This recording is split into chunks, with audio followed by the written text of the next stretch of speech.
So we're hiking Whitney right now, and as you can see, it's snowing. And back probably like a mile or so, there's the Whitney Pass, and everyone seems to be bailing. And everyone here has kind of told us basically that we should stop.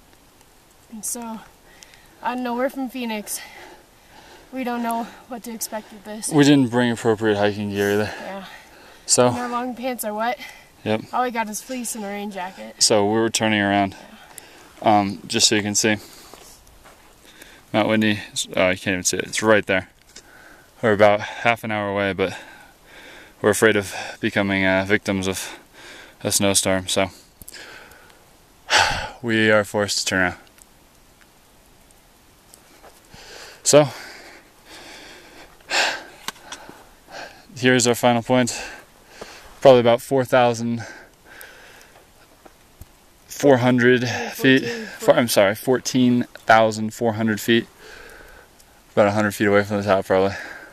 But probably about a mile, and we don't want to die. So here we turn around and attempt to survive.